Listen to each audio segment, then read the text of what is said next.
Now, Storm Tracker 9 weather with meteorologist Cameron Landfield. Well, happy Thursday, everybody. We've got another active one ahead for today. You know the deal, more rainfall coming in. So, what's going on? Well, let me go ahead and show you. Look behind me, got the satellites up one more time here. And watching that yellow zone move in, that's dry, cooler air right now. And with that, there's a whole bunch of cold air stacking up above us, way above our head for today. And what that means is that the lower level is warmer than the upper level, because remember, the atmosphere is like a sandwich, a whole bunch of different stacks.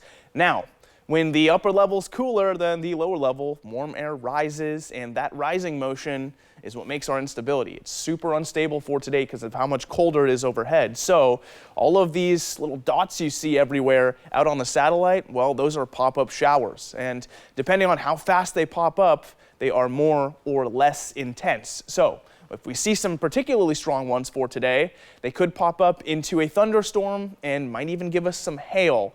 So you definitely want to keep your eyes open because there's a lot more activity in for today, and it's a little bit more interesting since it's not just a consistent downpour.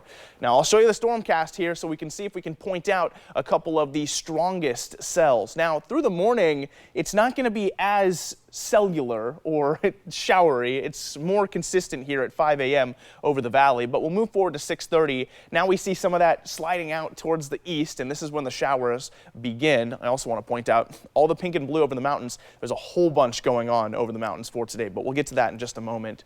Moving into 8 o'clock, a little bit of a drying zone here. We do see a very strong pop-up down towards Coos Bay, though. Anytime you see some of that red, that's a good indicator of maybe something more interesting than rainfall.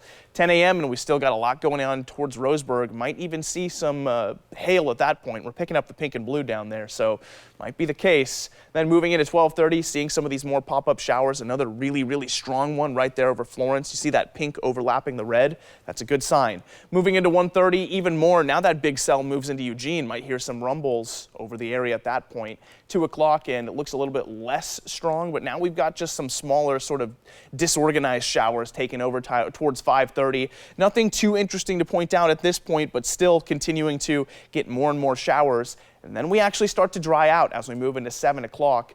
Into the rest of the evening, should see some pretty dry conditions. Then we start off tomorrow morning relatively dry, but it doesn't stay that way. Of course, we've got more storm systems that continue to slam into the area.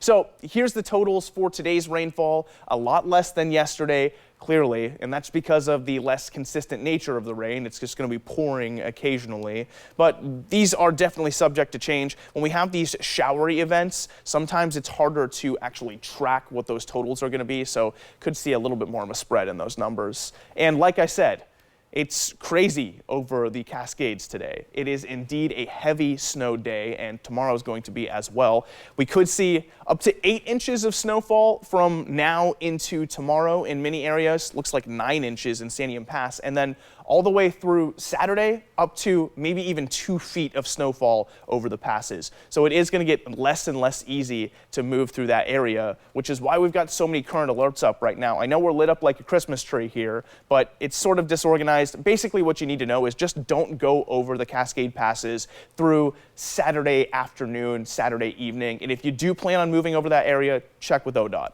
Moving into the 7-day forecast, we've got a lot more rainfall coming up, and temperatures move up on Sunday. Does dry out Tuesday, though. Same thing with the Umpqua Basin, seeing 54 by Sunday. Moving into the Cascade Passes, just like I said, it's very snowy out there all the way through until Wednesday. Finally, Willamette Valley, still looking like we're going to see some snowfall tomorrow potentially, but it's going to be in the morning now and not in the evening.